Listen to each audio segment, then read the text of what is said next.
Isaiah 30:21. Yes. I'm in the New King James Version. 30:21.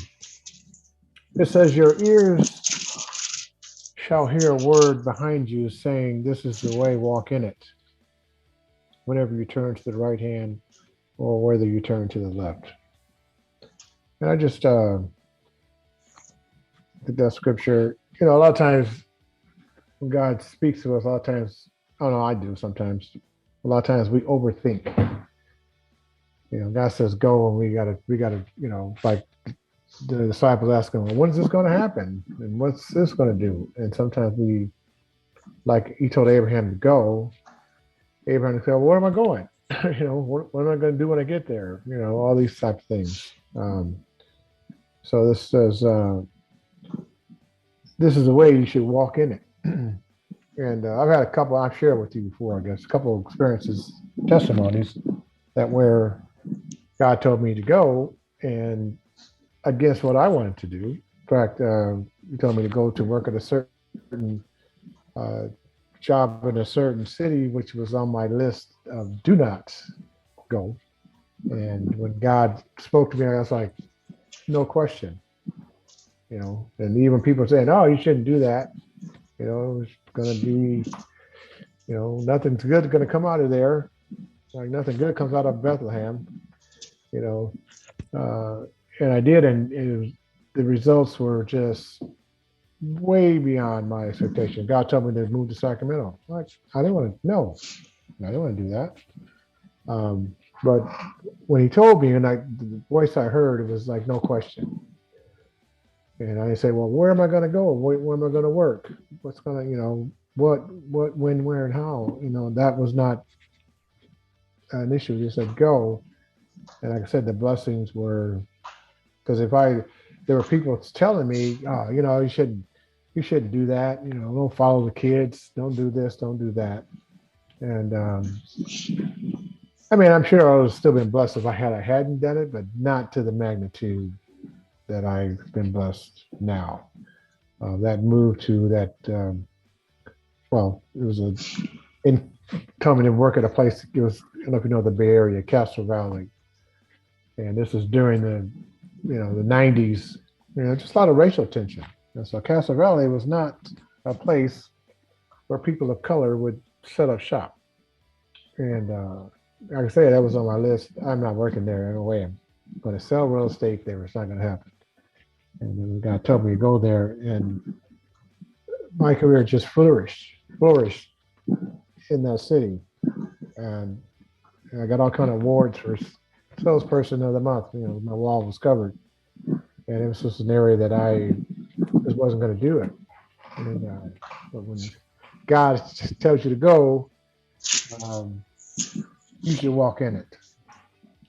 And not, we got to make, use of discernment and make decisions. But sometimes God just says, do it. And when you hear that, your ears shall hear a word behind you saying, this is the way. Walk in it.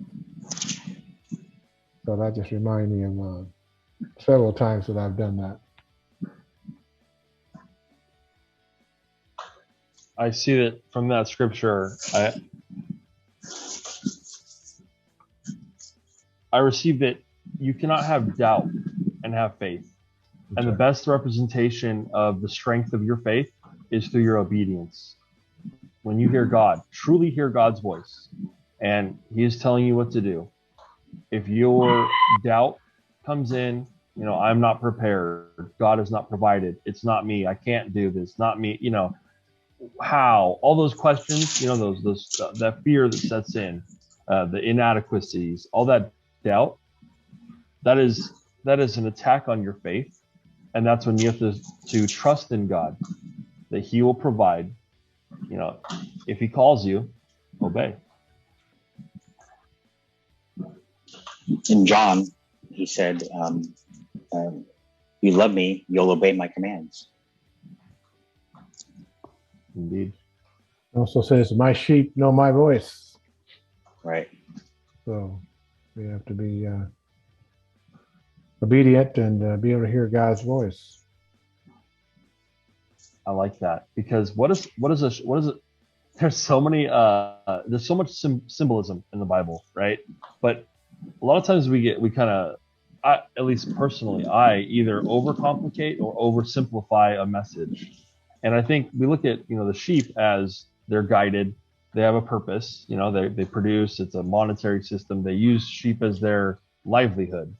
They raise the sheep. The sheep also tend the land. It's a full circle, full embodiment of the lifestyle for the sheep herder.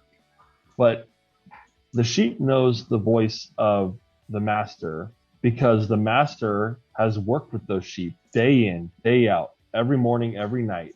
They have learned that instruction. So I almost don't want to overcomplicate it, but the reason those sheep know the voice of their master is because they spend time with him. So we, as believers, the sheep, are we spending time with God? Do we recognize his voice because we go to him, we follow that instruction time and time again, so we recognize it? That's the kind of put that conviction on our hearts, And is the Lord our shepherd? Yes. Always, yeah. You have to recognize him as a shepherd. Yeah. One is they have a relationship. It is a relationship with their master.